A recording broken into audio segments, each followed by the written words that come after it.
ایک بات تو یہ سمجھ لیں کہ اللہ تعالیٰ نے قرآن مقدس میں حضور پاک کے صحابہ کی جو شان بیان فرمائی ہے، مدح بیان فرمائی ہے، ثنا فرمائی ہے، وہ کسی بھی نبی کے اصحاب کے لیے نہیں،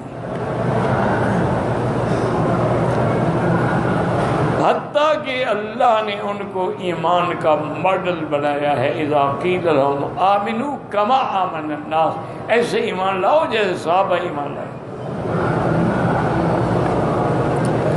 اسی طرح اللہ نے کئی مقام پہ فرمایا ہے کہ لقد رضی اللہ عن المؤمنین، ہم راضی ہیں، اذ یبایعونک تحت الشجرۃ فعلم ما فی قلوبہم، اللہ جانتے ہیں ان کے دلوں کے اندر کیا ہے۔ میرا مدنی وہ اندر باہر سے سچے پکے تیرے پروان۔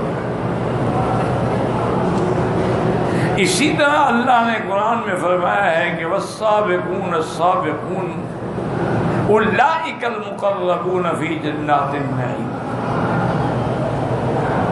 اسی طرح فرمایا والسابقون الاولون من المہاجرین والانصار۔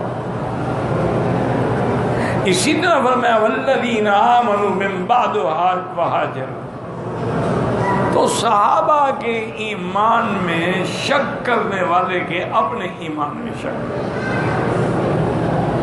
جن کی گواہی اللہ دے رہا ہو کہ اولئک هم المؤمنون حقا، میرا مطلب سچے پکے مومن،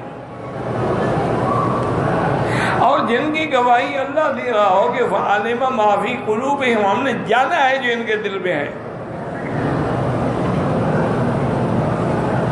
جن کے بارے میں اللہ تبارک و تعالی اپنے قرآن پاک میں یہ فرما رہے ہوں کہ رضی اللہ عنہم ورضوا عنہ، یہ اللہ ان پہ راضی ہو گیا، یہ اللہ سے راضی ہو گئے، جن کے بارے میں میرے مدنی پاک نے فرمایا ہو کہ صحابہ کی محبت دراصل میری محبت ہے، اور صحابہ سے بغض جو ہے وہ دراصل میرے ساتھ بغض۔ پھر ان صحابہ میں بھی مراتب ہیں،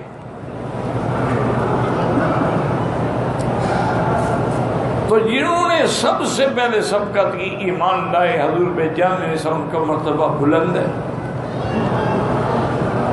اس کے بعد انصار مدینہ ہیں کہ جنہوں نے ہاتھ کھول کے سینے سے لگا لیا،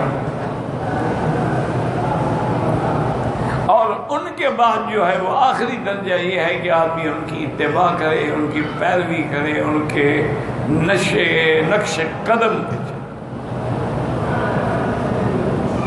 تو اس لیے ایک مسئلہ یہ سمجھ، دوسرا مسئلہ یہ سمجھنے کہ ایک وہ ہے جنہوں نے ہجرت کی، ایک وہ ہے جنہوں نے ہجرت نہیں کی۔ جنہوں نے ہجرت کی وہ افضل و اولا، اور تیسرا مسئلہ یہ ہے کہ مومن کا وارث ہوگا، کافر کا نہیں ہوگا، کافر کا وارث ہوگا۔ یعنی مثلا باپ نعوذ باللہ کافر ہے، بیٹا مسلمان ہے، اس کا وارث نہیں ہے، اس کی مرضی ہے کہ وہ اپنی جائیداد کو ہجرت کرے۔ اس لیے ہمیشہ یہ باتیں دماغ میں رکھا کریں۔ یہ بڑے فتن کے دور سے ہم گزر رہے ہیں، فتن کے دور میں اور آزمائش کے دور میں کئی لوگ ہیں جو صحابہ کی شان میں گستاخی کر بیٹھے، لیکن یاد رکھو ان کا انجام پھر کفر پر ہی۔ اور اسی طرح دوسرا مسئلہ یہ سمجھیں کہ اللہ تعالیٰ نے یہ بھی حکم دیا ہے کہ اپنا مال جو ہے نا وہ اپنی اولاد کے لیے، نفقے کے لیے چھوڑ جاؤ، ان کو بھوکھا نہ چھوڑ کے جاؤ کہ لوگوں سے مانگتے پھریں۔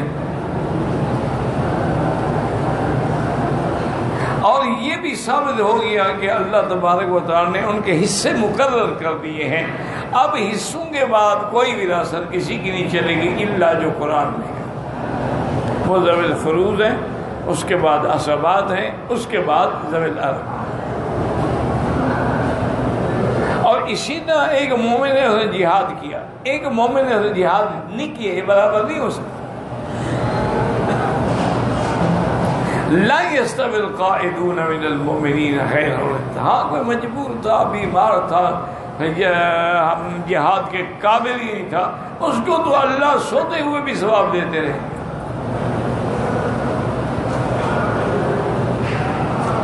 یعنی وہ عمل نہ بھی کر رہا تب بھی اس کو ثواب ملتا ہے۔